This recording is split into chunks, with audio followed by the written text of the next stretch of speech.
Hello everyone, I hope you are all doing well. দিনটা ছিল ছুটির দিন।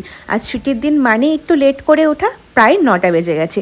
ঘুম থেকে উঠে ফ্রেশ হয়ে আগে হলো একটু চা বিস্কুট দিয়ে সকালে ব্রেকফাস্টটা করে দুপুরের লাঞ্চ বানাতে চলে এসেছি। এটা কি বলো তো? চিংড়ি শুটকি। হ্যাঁ গো, ছোট ছোট কুচো চিংড়িগুলো হয় না, সেটাই বাজার থেকে নিয়ে এসেছিলাম। তো সেগুলো একটু লবণ গরম জলে একটু ভিজিয়ে রাখলাম যেন ভালো করে ওটা পরিষ্কার হয়ে যায়। আর এটা হলো মাছের ডিম। মাছের ডিমটাকে একটুখানি হলো ঝুড়োর মতো করেছি, মানে ডিমের ভুজিয়া যেমন করে না সেরকম। আর এখন হচ্ছে সেই কুচো চিংড়িটা, যে শুটকিটা আছে সেটা বানাচ্ছি। এটাও বেশ ঝুড়ো ঝুড়ো করে করব। আমার তো শুটকি মাছ খেতে ভীষণ ভালো লাগে। আজ ছুটির দিন হলো, কোনো মাছ মাংস ছিল না, মানে এসবই ছিল। এসবও কিন্তু মাঝে মাঝে বেশ ভালো লাগে। আর মাছের ডিম আরেকটু ছিল, সেটা একটু বড়া বানিয়ে নিলাম। এরপরে সমস্ত কিছু একবারে পরিষ্কার করে আমি ভাতটাও বসিয়ে নিলাম। একবার দেখে নাও সমস্ত কিছু রান্নাবান্নাগুলো কেমন লাগলো। ভিডিওটা অবশ্যই কমেন্ট করে জানাও। Thanks for watching.